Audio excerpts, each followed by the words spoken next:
Well, ladies and gentlemen, we begin our story in 1896, the year 1120 South Main Street was built. Since 1896, 1120 has been a family residence, the Craighead County Public Library, and a house of carpets, all in one.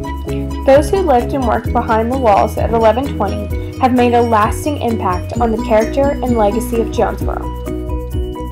Now, if you're a little confused by the small children running around in plaid suits, that would be my dad and uncle, and no, they don't have that much hair anymore. And the girl with the bowl cut is me.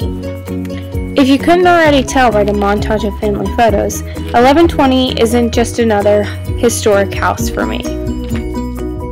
1120 has been home to more than just a house of carpets or the Jonesboro Public Library. We've had impromptu piano recitals here, we've gone trick-or-treating in our lovely Halloween costumes, we've had many Christmas mornings here.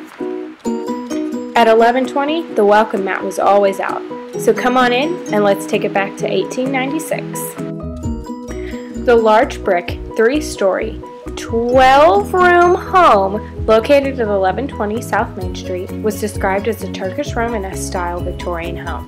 It was built by Morris Berger Jr., who purchased the property from Emmett D. Frierson for $900. The town of Jonesboro at the time of the build was described as a small town of 5,000 with no paved roads and a small town developed on the main road. In addition to, and because of his Jonesboro enterprise, Mr. Berger was regarded as one of the pioneers of the city of Jonesboro.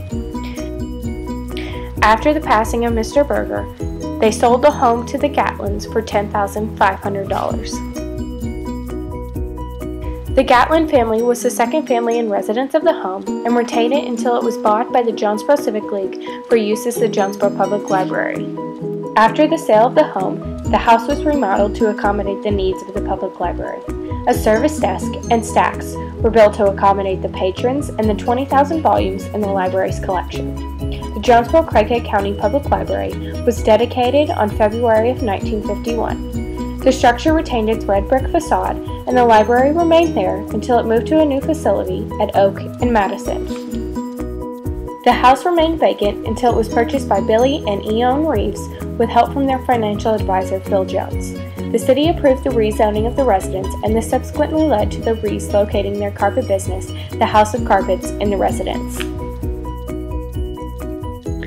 Phil and Flo Jones were looking for a large home to house their 5 daughters, and they found the perfect place in 1120 South Main Street. It was a good thing they bought such a large house, because about 3 years later in 1968, they welcomed twin boys and realized they would need to expand. Gosh, Dad. The most extensive renovations were done under the Jones family and included the 3rd floor attic being renovated to include 3 additional bedrooms with a den area. In 1980, the family added a carport, storage rooms, and replaced the porch on the north side of the structure. While the house does boast amenities like a garden, stained glass windows, formal living and dining rooms, 5 or 7 bedrooms, a kitchen, it's really truly the people who lived inside the house that make it what it is today. Of a community leader tonight, Florence Jones, better known as Flo, the longtime philanthropist, is known for her work in the nursing community, particularly for helping to start the Jonesboro Church Health Center. She talked with me about the project back in 2002 when the Church Health Center celebrated its 10-year anniversary. Jones not only contributed her time to local medical efforts, but as a nurse she traveled the globe volunteering. She worked to establish hospice in the Czech Republic and helped to start a hospital in Bogota, Colombia. In addition to my grandmother's passion for healthcare, my grandfather was the founder of Jones & Company CPAs and served on the board at Hytrol and St. Bernard's.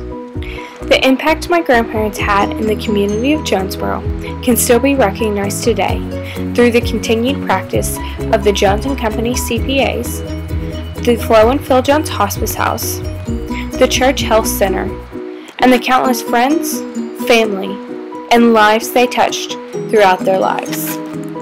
If you haven't been able to tell by the excessive amounts of family photos and home videos, family was one of the most important things to those who lived behind the walls of 1120.